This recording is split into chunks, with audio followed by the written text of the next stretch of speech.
Hey, it's Mike from the Life in Attleboro podcast. Our first ever sponsor, Confidence Fitness, has an unbelievable offer for you. 3 free workouts with absolutely nothing to lose. You'll also get an in-body scan to measure your current body composition, and you'll get their brand new meal prep checklist. All of those things completely free. You cannot beat it. All you have to do is go to lifeinattleboro.com, and you'll see the link right there on our homepage. I'll also include the link in the show notes of this episode. Confidence Fitness is located at 453 South Main Street. Confidence Fitness. Strength for life, strength for sports. And now, on to the show. You are listening to the Life in Attleboro podcast, where we interview the city's most interesting people who are making a positive difference in our community. Hey everyone, I'm the host of the Life in Attleboro podcast, Mike Sullivan. Would you rather a laser show or fireworks on the 4th of July? The city heard from a lot of people after last summer's laser show. And now there's a volunteer committee leading the charge to bring fireworks back for the 4th of July holiday. But the residents of Attleboro have to raise tens of thousands of dollars to make it happen. I asked one of the leading committee members what happens if we don't raise enough money. Her answer in episode 35 of the Life in Attleboro podcast. Joining me now is Christy Clausen and Donna Lavoie. They are 2 leading members of the city's Independence Day Celebration Committee. Christy and Donna, thank you so much for sharing your time with me. So I want to start off right off the bat and say that I am pro fireworks. I do prefer a fireworks display over a laser show display. I did go to the laser show last year, and while it was nice, I would have preferred fireworks for America's birthday, and I am not the only one. Turns out thousands of other Attleboro residents want the fireworks to return, and both of you are helping to lead that charge. So it is not an easy one and not an easy thing to pull off, but let's talk about that. So first question, Christy and Donna. Christy, can you just share your role with the celebration committee real quick? And then Donna, I'll let you do the same. Sure. I am facilitating as the recreation director. I'm facilitating and leading the committee. Okay. I am just a resident that wanted to help bring the fireworks back to Attleboro, so I volunteered to be on the committee. I appreciate both of you and your efforts. So let's talk about this. Can you provide some context just around the history of fireworks celebrations in Attleboro and why so many people want to see them return in 2025? Sure. So we've been having fireworks in Attleboro ever since I was a child, which was a while ago. We won't get into details, but it's been a while. And we had a break from fireworks during the pandemic, obviously, as a lot of cities and towns did. We came back with fireworks in 2022 at Hayward Field. And then that was the last time that we've had fireworks until we did the laser show, as you mentioned, in 2024. 2023, we had a switch in mayors. We had a special election because our mayor, Paul Heroux, had gone to Bristol County to become the sheriff there. Mm-hmm. And so now we have Kathleen DeSimone. But that year, it had been decided there wasn't enough funds for fireworks due to all the changes going on at City Hall. So the laser show, although lovely, it was a last minute thing, and they did the absolute best that they could with what they had and what kind of time they had. But unfortunately, the residents of Attleboro weren't overly thrilled. They like fireworks, as a lot of people do for 4th of July. You think of 4th of July, you think fireworks. Right. That's when a lot of us decided that we would do something about it. And the mayor suggested the committee, and I'm so thankful she did. And it wasn't even a thought. As soon as I heard about the committee and I heard there was a chance to bring the fireworks back, I was all in. Love it. Christy, let's talk about this now. So the Attleboro Independence Day Celebration Committee. Explain the motivation behind launching this team of volunteers, and thank you for volunteering for this. How often do you meet, and what accomplishments have you guys had so far? Sure. So the committee, as Donna said, we had the laser show. And while again, it was a very well organized event, I was there as well. As you said, it was enjoyable. Everybody there, I think we as a city, weren't exactly sure what the laser show entailed. And when it came down to it, it just wasn't big enough. Sure. If you weren't on the football field, you didn't get the full effect of what the laser show was. And you can have larger laser shows that could maybe entertain more, but we had about 3,000 people attend that event. And I would say half of them will tell you that they enjoyed it. But we had people that were sitting like well outside thinking that they were going to have an aerial type display. Yeah. And that's just not what it was. Mm-hmm. So right after that event, because we knew that there was rumblings about why are we doing a laser show versus a fireworks display. And as Donna said, there's a lot of history there and why it happened because of the leadership changes at the city at the time. COVID played into it. But we sent out a survey right after the laser show to get the temperature of the community. And it was an overwhelming response. We got 1,000 responses came back on a survey. Wow. And as if you've ever seen the survey, that's an overwhelming response. Yes, it is. And I think the word fireworks or the word boom was used like 800 times. So it became very clear. We had an internal meeting with the past organizers of the fireworks events. And Kaylin Furtado, who's the community engagement manager for the city, she's the one that sent out the survey. And it was clear that we had to have fireworks. So how are we going to do this? That's when I came into action because I really had nothing to do with the laser show because I started in February of last year. Okay. So I was in my honeymoon phase. The only thing I really had to do with the laser show is I was the one wandering around the field talking to people, holding the donation bucket for whatever we do in 2025. Gotcha. Yes, for the following year. It became clear that we needed to put together a committee based on the survey responses. So we put a call out to the community looking for volunteers to join the resident committee. And we had our first meeting in August. Okay. I think it was August 29th was our first meeting. And we had, I think, 18 people came to that first meeting. I would definitely note that when the call went out for the volunteers, my email was a really fun place to be for about a week. The amount of responses that came in, and all of them too, it ran the whole gamut of responses from people that were pro fireworks, anti-fireworks, environmentalists, the people who, for all of the reasons why you don't want to have fireworks, all of the different voices were heard. And I did my best to communicate with every single one of them and let them know that first meeting that we were having was really about going through all of the options. I felt that it was really necessary to, how do I say it? I wanted to make sure that the committee that was coming to that, I wanted to make sure that the volunteers coming to that first meeting knew that this was not yet a fireworks committee. It was not that in the beginning. And Donna can talk about her experience at the first meeting. But that first meeting, the way that I facilitated it is we went through the options. We went through a bigger laser show, drones, and fireworks. So I had done the homework on what do all these things cost if we scale them up so that it's large enough to entertain all of Attleboro. Gotcha. So drones, definitely there's some interest there. Drone shows can be phenomenal. It's amazing what you can do with drones these days. And as the technology ages, the price of drone shows is coming down. I look at it as like flat screen TVs. When those first came out, really expensive. Now, not so expensive. So it's the same thing happening with drones.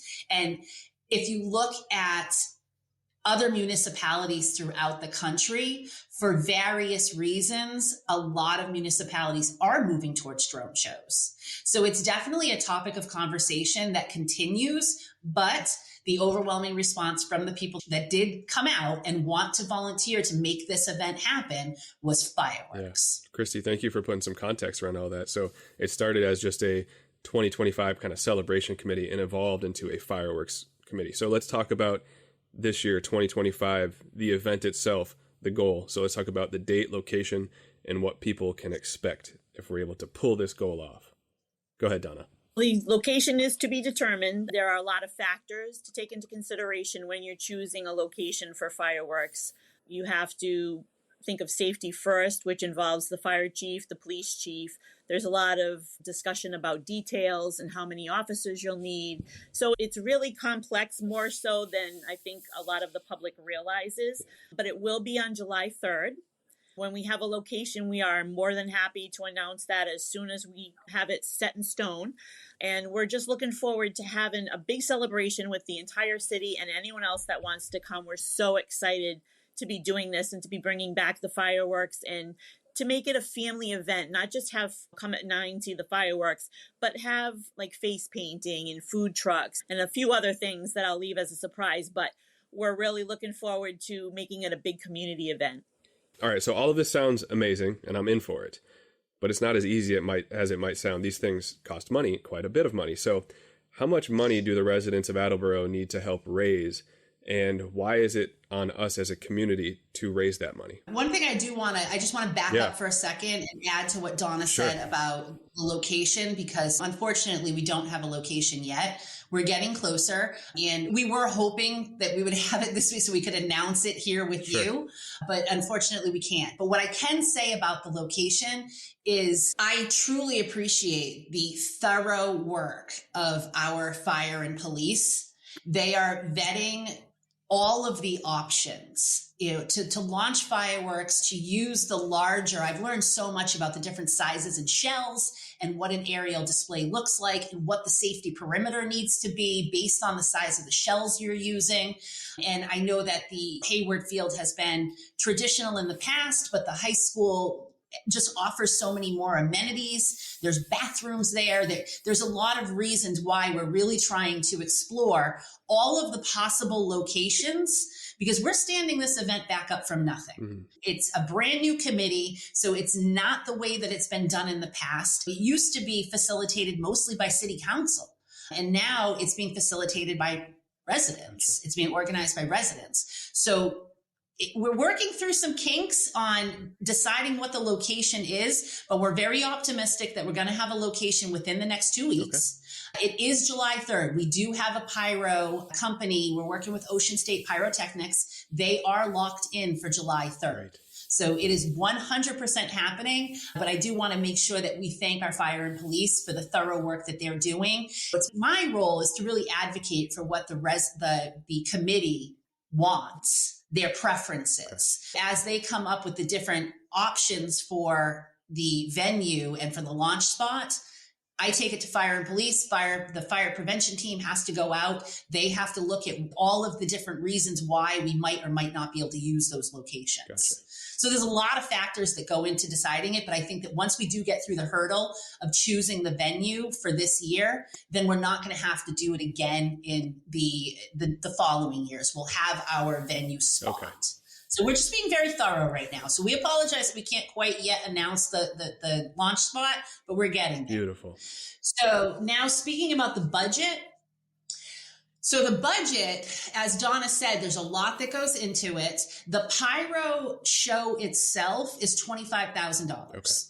So the rest of the money is all about public safety, about details, fire, police, DPW, because there's so much that goes into the setup of an event like this. There's snow fencing that has to be put up around the safety perimeter lines. And then the cleanup is obviously like all of this debris that falls down. So there's so many details that go into an event that's going to entertain close to 10,000 people. So the overall budget right now, because we don't have a confirmed launch spot, are rough estimates on details. We will know exact numbers once we have confirmed our launch spot.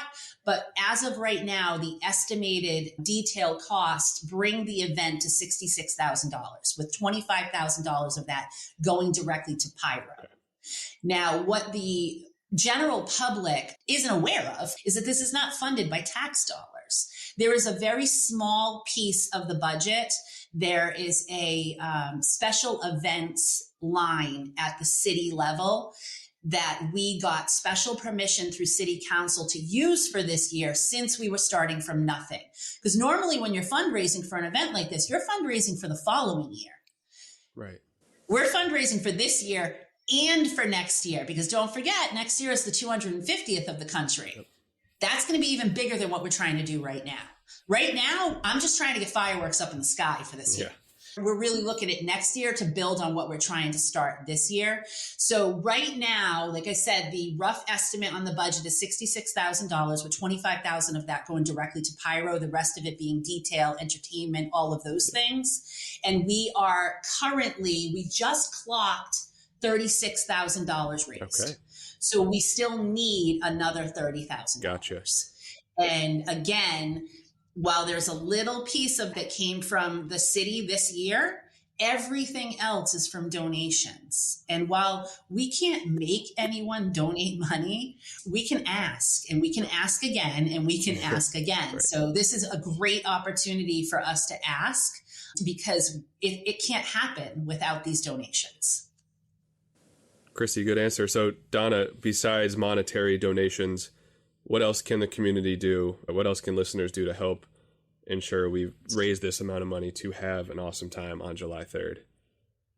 Sure. We're going to have several more events coming up that we're going to need help with for fundraising. So we're always looking for volunteers for that portion of it. Our committee is set, but we do need some help with the fundraising, people that are willing to stand outside with us and do canning. We've got some of that coming up.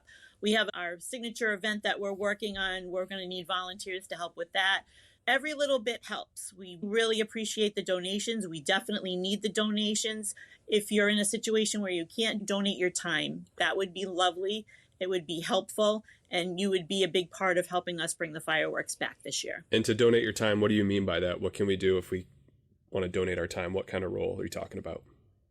Talking about volunteering at these events that we're going to have coming up. Okay. For instance, we have canning events. We're looking into canning at different locations. I'm actually calling them to set it up as we speak.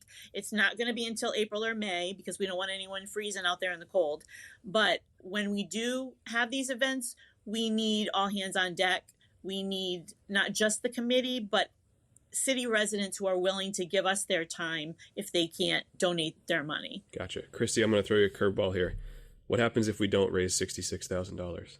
It's not going to happen. We are very confident that this money is going to come in, and the various ways to give, like Donna said, first of all, no donation is too small. Right. There's 50,000 people in Attleboro. If everyone gave $1, end of story, let's all go home.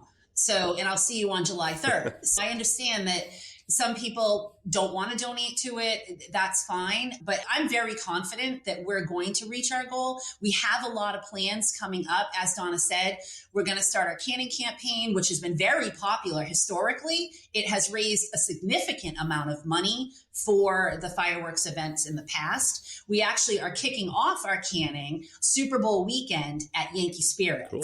So our committee members will be at Yankee Spirits on the Saturday and the Sunday of Super Bowl weekend.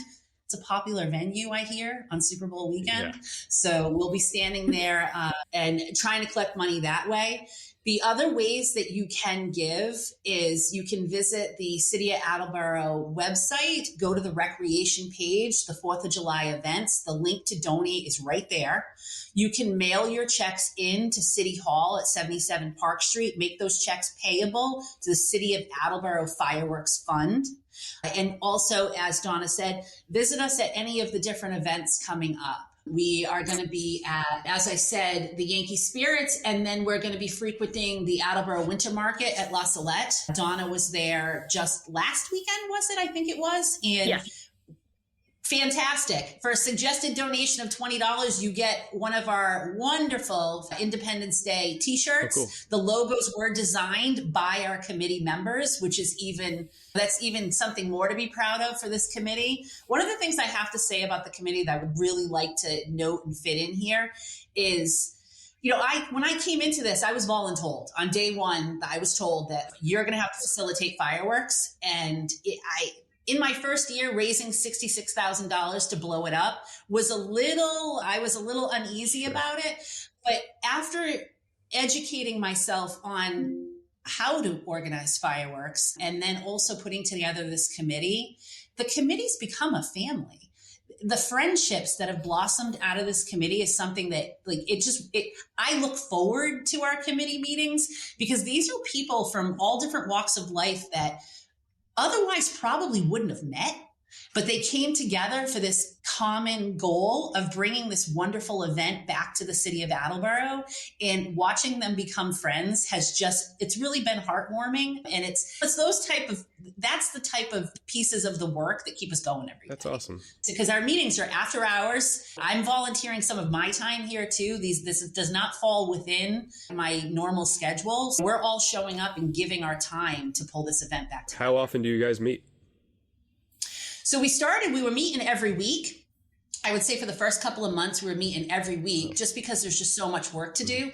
Now we meet every other week, but as things get closer, we're going to start to meet every week again. Excellent. All right, Donna, so is there anything else that you would like the people of Attleboro to know that we haven't touched on yet? I would really like them to know that this is for them. It's not just for us, the time that we put in because we listened. We listened to the people of the city. They wanted the fireworks back. I'm with them on that. I love the fireworks. Ever since I was a kid, my kids grew up with the fireworks in Attleboro. My grandkids now go see the fireworks in Attleboro. And I know sometimes they feel, and I felt it before too, living here my whole life, that they're not heard, but we hear you. And that's why we're doing this. We're all volunteering our time to bring back something that is important to them, something that they love, something that hopefully will create memories for them, for their children, for their grandchildren, just as they did for me when I was a kid. And it's a community event. We want people to get to know each other. We want our community to come together and make new friends, just like we did by joining the committee. It's great when you can get so many people from so many different walks of life in one place at one time. And I feel like that's what the fireworks do. They bring people together. They create new friendships. They create new memories. And come see them. Come donate if you can. Buy a t-shirt. The t-shirts are adorable. I'm not going to lie. I'll give ourselves a pat on the back. We did a really good job. And we would not be able to do this committee without Christy and without Kaylin, because without them volunteering their time and structuring everything, since we're all really new at this, it wouldn't be able to be done. So I just want to give a shout out and thank Christy personally and Kaylin for their time. And also thank the mayor for having the wherewithal to bring this back and listen to the city, which is a lot. I know that's the mayor's job, but sometimes they don't do that. And she did. She listened. She heard us. We formed this committee, and here we are. And anyone that can donate their money, their time, buy a t-shirt, we would really appreciate it. We just want to do what's best for the city and bring back this community event. Well said, Donna. Every episode, every interview that I have with a guest, just the same theme continues to come up. It's people coming together in the city for a common cause. And here's another shining example of that. Christy, I'll kick it to you. Same question. Anything else that you'd like to add?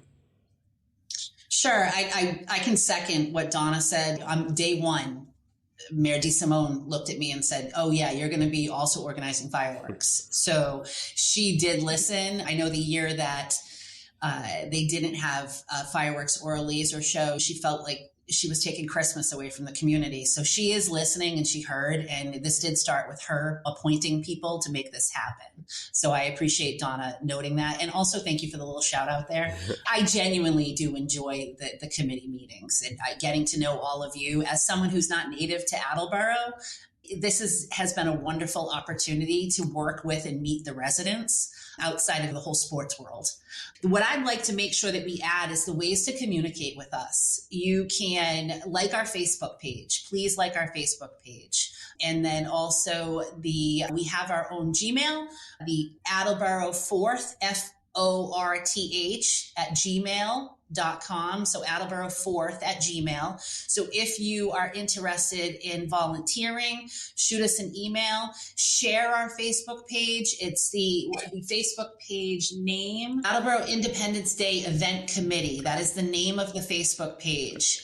Brand new. So we are looking for more likes. Share it out there. And again, email us. Email good, bad, indifferent ideas. This is, again, an event that is being stood back up from nothing, and we want to bring back how wonderful it used to be. So feel free to reach out with any ideas or suggestions as well. Excellent. And I'll include all of those links in the show notes of this episode. You guys can find those very easily. And yeah, please like their Facebook page and shoot them an email if you have any ideas. Christy Clausen and Donna Lavoie with the Attleboro Independence Day Celebration Committee, thank you so much for your time, for sharing the committee's goals, And here is to hoping that we can make this goal become a reality in a few months. It was great to meet both of you. Thank you so much.